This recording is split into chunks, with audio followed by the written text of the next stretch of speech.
मऊगंज जिले की नईगढ़ी ब्लॉक पहुंचे केंद्रीय रक्षा मंत्री राजनाथ सिंह ने चुनावी आम सभा को किया संबोधित।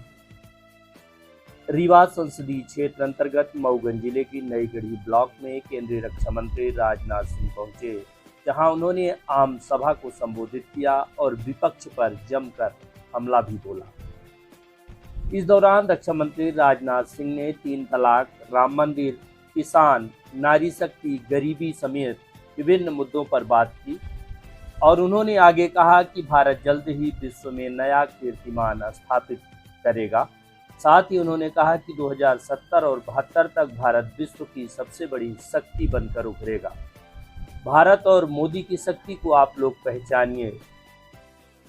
उनके साथ में उप मुख्यमंत्री राजेंद्र शुक्ल सहित लोकसभा प्रत्याशी जनार्दन मिश्रा, मऊगंज विधायक प्रदीप पटेल, देवतलाव विधायक गिरीश गौतम के अलावा तमाम भाजपा के नेता मौजूद रहे। हमारे मध्य प्रदेश के उप मुख्यमंत्री राजेंद्र शुक्ला, विधायक देवतलाव श्रीमान गिरीश गौतम, सांसद के प्रत्याशी श्री जनार्दन मिश्र, जिलाध्यक्ष मऊगंज डॉक्टर राजेंद्र मिश्रा, जिलाध्यक्ष रीवा डॉक्टर अजय सिंह, श्री रणजीत जी रावत प्रदेश महामंत्री भाजपा, श्री राजेश पांडे प्रदेश मंत्री, श्री रामलाल लौटे, प्रबोध व्यास लोकसभा संयोजक, श्रीमती नीलम सिंह जनपद अध्यक्ष और श्रीमती लगीना गुप्त और इस सभा में मौजूद मेरे सभी सम्मानित बहनों एवं भाइयों, शायद इस स्थान पर किसी सार्वजनिक सभा को संबोधित करने के लिए पहली बार मैं आया हूं। रीवा की कई सार्वजनिक सभाओं को संबोधित कर चुका हूं, लेकिन शायद इस स्थान पर पहली बार मेरा आना हुआ है। आप लोगों ने स्वागत किया, लेकिन स्वागत और अभिनंदन कभी तरफा नहीं होना चाहिए, इसलिए मैं भी अपनी तरफ से आप सभी बहनों भाइयों का हार्दिक अभिनंदन करता हूं, आप सभी का स्वागत करता हूं। आप सभी जानते हैं कि आज से कुछ समय पहले मध्य प्रदेश में विधानसभा का चुनाव हुआ है। मध्य प्रदेश के बारे में देश के किसी भी कोने में मैं जाता था, लोग ये कहते थे लंबे समय से 2003 से मध्य प्रदेश में भारतीय जनता पार्टी की सरकार है, लेकिन इस बार चुनाव में मामला डमाडोल है। भाजपा की सरकार मध्य प्रदेश में नहीं बन पाई और ईमानदारी की बात है, मेरे मन में भी यह शंका पैदा हो गई।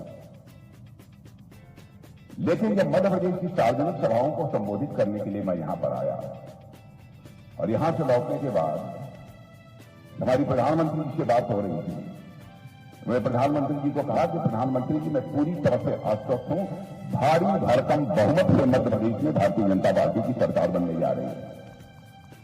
और बहनों भाइयों, आप लोगों ने भारतीय जनता पार्टी की झोली भर दी विधानसभा के चुनाव में।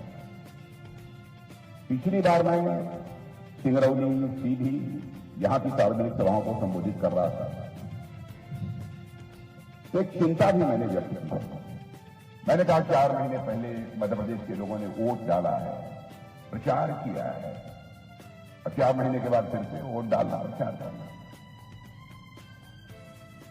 तो मैंने यह कहा था कि 1 नेशन 1 इलेक्शन, एक देश एक चुनाव होना चाहिए, एक ही बार में सब निपट जाए, उसके बाद जो है और शेष जो हमारे स्थानीय निकाय के चुनाव है वह एक बार में हो जाए। 2 बार चुनाव इससे ज्यादा 5 साल में नहीं होना चाहिए। यह बात मैंने उस समय की बात यहां के अखबारों में छपा भी होगा। लेकिन मध्य प्रदेश में जो भारतीय जनता पार्टी की सरकार रही है, मुझे याद है 2003 के पहले, क्योंकि 2003 के पहले उत्तर प्रदेश का मुख्यमंत्री मैं भी था, उस समय भी मैं मध्य प्रदेश आया था।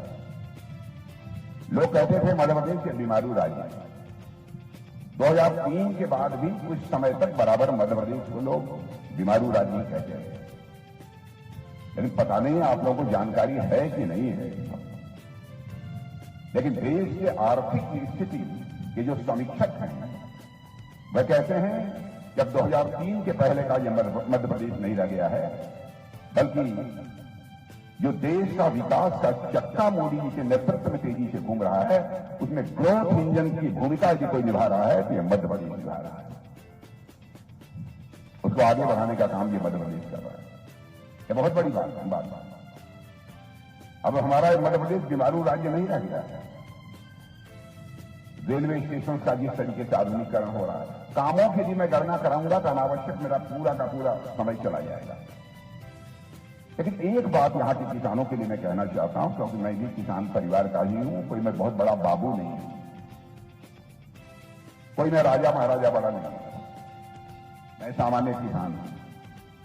किसानों के लिए एक बात जो मुझे अपील करती है, जो यह सरकार करने जा रही है, मेरे बहनों भाइयों, 1.25 लाख करोड़ रुपए से सारे देश में 1.25 लाख करोड़, 1 लाख मत मान लीजिएगा, 1.25 लाख करोड़ खर्च करके लगभग 700 से अधिक ऐसे भंडार बनाने जा रही है, गोडाउन जिसे कहते हैं, गोडाउन बनाने जा रही है। वो इसलिए बनाने जा रही है क्योंकि जो ही फसल पैदा होती है, आनन फानन कीमत पर किसान उठाकर उसे बेच देता है, क्योंकि उसकी घर की आवश्यकताओं को भी पूरा करना होता है। तो हमारी सरकार ने अब तय किया है कि किसान के सामने यह नौबत न आने पाए। फसल पैदा होती है, वह चाहे तो भंडार गृह में उसे रख दे और वहां से कुछ पैसा ले ले और अपना घर का खर्च पर चलाए, और जब अनाज की कीमत बढ़ जाए तब ले जाकर उसे वह बाजार में बेच दे। इसलिए यह सरकारी क्षमता का निर्माण सारे देश भर में कर रही है। आपके क्या काम हुए हैं? अब जैसे यहां जो लोग बैठे हैं, मैं जानता हूं, यदि मैं आपसे पूछूं केंद्र सरकार की योजनाओं से किन किन लोगों का लाभ मिला है, तो मैं दावे के साथ कह सकता हूं अधिकांश लोगों को, किसी को 1, किसी को 2, किसी को 3 योजनाओं का लाभ तो जरूर मिला होगा। किसी किसी को 4-4, 5-5 योजनाओं का लाभ मिला। अब मैं किसानों की बात करना चाहता हूं। हमसे कांग्रेस के लोग कहते हैं साहब 6,000 रुपया आपने किसानों को दे दिया, कौन सा बड़ा कमाल कर। बहनों भाइयों, मैं किसान हूं, मैं जानता हूं 2,000 रुपया घर में किसान के लिए नहीं होता है, उसकी फसल बर्बाद हो जाती है, खाद नहीं डाल पाता है, बीज नहीं डाल पाता है, यह हालत होती है। अब मुफ्त का 6,000 रुपया यदि हमारे प्रधानमंत्री दे रहे हैं तो उसकी भी हमारे कांग्रेस के लोग आलोचना करते हैं। इसका क्या मतलब? बहुत सारी, मैं योजना की जानबूझकर चर्चा नहीं कर रहा हूं, मैं गिनाना शुरू करूंगा तो घंटे भर का समय लड़ाई से लेकर चला जाएगा। और बहनों भाइयों, जिस तेजी से विकास हुआ है इस हमारे मध्य प्रदेश का और हमारे देश का जिस तेजी से विकास हुआ है, मैं एक बात बताना चाहता हूं आपको। सारी दुनिया में भारत के प्रति तो धारणा ही बदल गई, भारत के प्रति लोगों की धारणा ही बदल गई, और लोग यह मानते हैं वह दिन दूर नहीं है कि भारत 25, 30, 40 वर्षों में विश्व की महाशक्ति बन जाएगा, सुपर पावर बन जाएगा भारत। यह लोगों की धारणा बन जाएगी। अभी मैं जब दिल्ली से आ रहा था तो इलाहाबाद एयरपोर्ट पर मैं अपनी जब प्लेन से उतरा तो थोड़ी देर के लिए मैं चला गया था, वहां जो रेस्ट रूम होता है उसमें मैं चला गया। वहां पर एक समाचार पत्र मैंने पढ़ा। समाचार पत्र में एक अमेरिका के एम्बेसडर ने, हम कहां रख दिए सारे नहीं, वहां है, मैंने नोट किया, मैंने छोटा सा अमेरिका के एम्बेसडर ने उनका एक स्टेटमेंट सालों से मैं देख रहा था, वहां नहीं, अच्छा इसमें रखा हुआ है। अमेरिका के एम्बेसडर ने, मैं दुनिया का सबसे ताकतवर देश यदि कोई माना जाता है तो अमेरिका माना जाता है, तो अमेरिका के एम्बेसडर मिस्टर एरिक गार्सेटी, उन्होंने एक कार्यक्रम को संबोधित करते हुए कहीं पर यह कहा, कोई इंटरनेशनल फोरम था, अंतर्राष्ट्रीय मंच था, उसको संबोधित करते हुए उन्होंने कहा, अगर आप भविष्य देखना चाहते हैं, अगर आप भविष्य देखना चाहते हैं तो आप भारत हैं।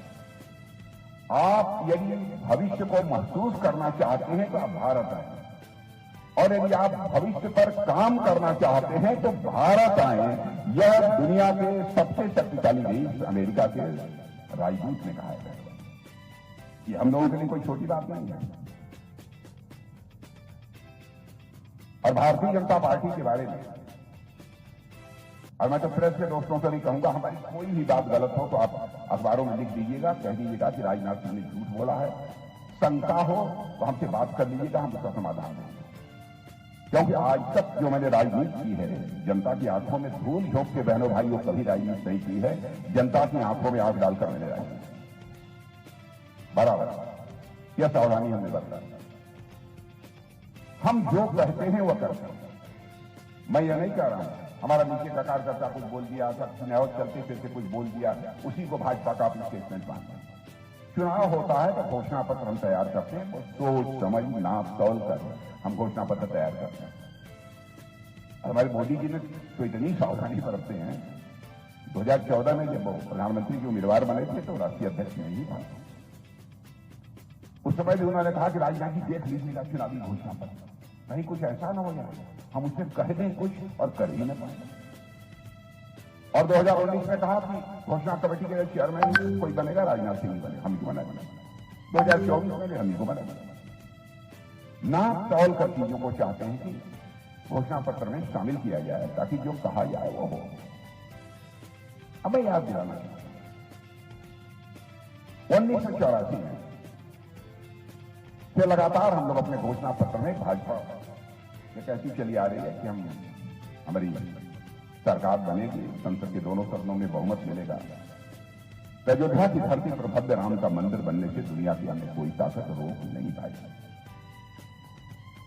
बहनों भाइयों, आपने देखा कि आपने संसद के दोनों सदनों में बहुमत दे दिया, हुआ है अदालत के फैसले, लेकिन अवसर हमको मिला है, अवसर हम लोगों को मिला है कि अयोध्या की धरती पर आज भव्य राम का मंदिर बनकर खड़ा हो गया।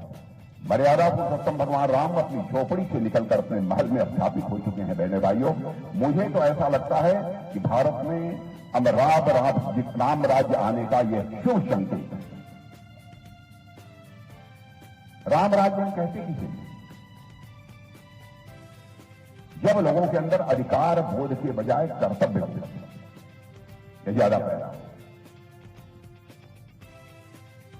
और आपने देखा कि सारा संकट रामायण काल में भी खड़ा हुआ था कैकेयी के कारण ही, क्योंकि उनके अंदर अधिकार बोध ज्यादा पैदा हो गया था, कर्तव्य बोध नहीं था। शेष लोगों ने अपने कर्तव्य का भी निर्वाह किया था। मुझे ऐसा लगता है हम लोगों ने कहा था धारा 370 समाप्त कर देंगे, युक्ति में जाकर समाप्त कर दिया। अब त्रिपुल तलाक, लोग कहते हैं कि आप भाजपा वाले हिंदू मुसलमान की बात करते हैं। बहनों भाइयों, मैं ईमानदारी से कहना चाहता हूं, हिंदू मुसलमान ईसाई यहूदी इस नाम पर हम कोई भेदभाव नहीं करते, कोई भेदभाव नहीं करते। हम सबको साथ लेकर चलना चाहते हैं। जो भी भारत की धरती पर पैदा हुए हैं तो सभी भारत माता की संतानें हैं, हम यह मानकर कोई भेदभाव नहीं करते। और यह आरोप तब और तेजी से लगाना लोगों ने प्रारंभ किया जब हम लोगों ने कहा कि 3 तलाक की प्रथा को हम समाप्त करेंगे, ये हमारी सरकार बनेगी। हमने तो बहुत पहले कहा था, ऐसा नहीं है कि किसी की आंखों में धूल झोंक कर हम इसे समाप्त करेंगे। हमारी प्रतिज्ञा थी, हमारा वचन था। क्यों? क्योंकि हिंदू हो, ईसाई हो, मुसलमान हो, यहूदी हो, पारसी हो, किसी परिवार की मां बहन बहनों भाई हो, तो हमारी मां बहन है यह मानकर भारतीय जनता पार्टी के लोग चलते हैं। नारी का सम्मान यह हमारी प्राचीन परंपरा रहा है। नारी को शक्ति स्वरूप माना गया है हमारे यहां देश में। अब कोई किसी से शादी करके और 10 दिन के बाद 3 बार तलाक तलाक तलाक बोल दे, उसकी छुट्टी कर दे, तो दुनिया में कोई इसे भले ही बर्दाश्त कर ले, लेकिन भारतीय जनता पार्टी बर्दाश्त नहीं कर सकती। सत्ता आए या जाए इसकी हमको परवाह नहीं है, लेकिन नारी शक्ति को अपने हिंदुस्तान की धरती पर हम कभी अपमानित नहीं होने। यदि मैं देखूं तो बहुत सारे ऐसे मामले हैं जिन पर की बहुत दिलेरी के साथ हमारी सरकार ने कदम लिया। अब गरीबी मध्य प्रदेश के लोगों ने अच्छी खासी देखी, मैं जानता हूं, लेकिन मैं कह सकता हूं बड़ी संख्या में लोग मध्य प्रदेश में भी गरीबी के संकट से बाहर निकले हैं, जिसे अति गरीब कहते हैं, खाने की मुसीबत। यह हालत थी मध्य प्रदेश में, जो मैं बहुत पहले से आता जा रहा हूं, हमारे रिश्ते नाते भी यहां पर यह हालत हो गई। लेकिन मैं नहीं कह रहा हूं, लेकिन नीति आयोग है और उसके अतिरिक्त दूसरी आर्थिक संस्थाएं हैं, इन लोगों ने कहा है भारत में 25 करोड़ लोग पिछले 10 वर्षों में मोदी जी के प्रधानमंत्री बनने के बाद गरीबी की रेखा से बाहर निकल चुके हैं। बहनों भाइयों, क्या इससे हमको गौरव की अनुभूति नहीं होती? अभी बैठे बैठे मैं गिरीश जी से भी चर्चा कर रहा था, जनार्दन जी से, राजेंद्र जी से। 5-5 किलो राशन ये मुफ्त में मिल रहा है। ये 2029 तक मिलेगा, आंख बंद करके ले जाइए, 2029 तक मिलेगा।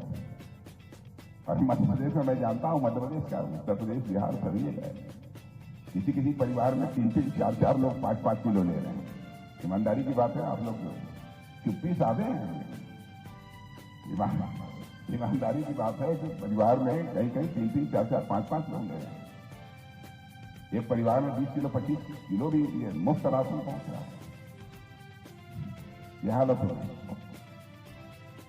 कोई यह कहे कि हम भूख से दम, हमें परिवार भूख से दम तोड़ दिया है, तो मैं समझता हूं कि वह किसी भी सूरत में संभव है। शासन की संवेदनशीलता, बड़े परिवारों के भी माताएं बहनें यदि गैस सिलेंडर से खाना बनाती हैं, तो सबसे गरीब महिला को भी गैस सिलेंडर से ही खाना बनाने का अवसर मिलना चाहिए। ऐसी सोच पहली बार किसी राजनीतिक पार्टी के अंदर पैदा हुई तो भारतीय जनता पार्टी। छोटी छोटी चीज, 5 लाख रुपए तक का मुफ्त इलाज, क्या कहेंगे? ये कोई सामान्य बातें नहीं है, बहुत सारी ऐसी चीजें हैं। सब मिला जुलाकर मुझे कहना हो तो मैं कह सकता हूं बहनों भाइयों, हमारी मोदी जी की सरकार का ट्रैक रिकॉर्ड ये बहुत ही शानदार है, बहुत ही शानदार है ट्रैक रिकॉर्ड। भारत की प्रतिष्ठा मोदी जी ने सारी दुनिया में बढ़ाई है, इसमें कहीं दो राय नहीं। मैं बहुत सोच समझ कर बोल रहा हूं, हमारे पास आंकड़े हैं, मैं सिद्ध कर सकता हूं, तो कोई टाल नहीं सकता। पता नहीं आप लोगों को बताया है लोगों ने कि नहीं बताया है, लेकिन पढ़े लिखे लोगों को जानकारी होगी। धन दौलत के मामले में, इकोनॉमी की साइज, अर्थव्यवस्था के आकार के मामले में हमारा भारत पहले दुनिया के देशों में 11वें स्थान पर था। और आज के 2 साल पहले ही हमारा यह भारत जो धन दौलत के मामले में, अर्थव्यवस्था के आकार के मामले में दुनिया के देशों में 11वें स्थान पर खड़ा था, वह जंप लेकर आज दुनिया में 5वें स्थान पर भारत आ गया है। और भारतीय नहीं, वित्तीय फर्म, फाइनेंशियल फर्म जो सारी दुनिया की हैं, वो कहती हैं भाई भारत जितनी तेजी के साथ आगे बढ़ रहा है, 2027, 2024 है, 2026 समाप्त होते होते ही हमारा भारत दुनिया की टॉप 3 कंट्रीज में आकर खड़ा हो जाएगा, दुनिया के 3 देशों में खड़ा हो जाएगा। और मैं भी विज्ञान का ही छात्र रहा हूं, अर्थशास्त्र के बारे में भी थोड़ी बहुत मैं जानकारी रखता हूं। मैं भी कह रहा हूं कि साथ के साथ जिस तरीके से देश की अर्थव्यवस्था आगे बढ़ रही है बहनों भाइयों, 2047 में भारत विकसित भारत बन जाएगा, जो हमारे प्रधानमंत्री जी का सपना है। लेकिन मुझे लगता है कि 2070-2072 आते आते विश्व की सबसे बड़ी आर्थिक शक्ति यदि कोई बनेगा तो हमारा और आपका भारत ये बनेगा, हमारा और आपका देश भारत बनेगा। ऐसा मेरा पक्का विचार है। भारत के बारे में धारणा लोगों की बदल गई है। पहले हम लोग जाते थे, ये भाषण करते थे अंतर्राष्ट्रीय मंचों पर, हमारी बातों को गंभीरतापूर्वक नहीं लेते थे। आज यदि हम बोलते हैं तो कान खोलकर सुनते हैं कि भारत बोल क्या रहा है। ये भारत की हैसियत बन गई है। भारत का कद बहुत ऊंचा हुआ है। सब मिला जुलाकर कहना हो तो मैं कहूंगा कि मोदी जी के काम का ट्रैक रिकॉर्ड बहुत शानदार है। अब एक घटना मैं आपको बताना चाहूंगा। मैं किसी रक्षा मंत्रालय से,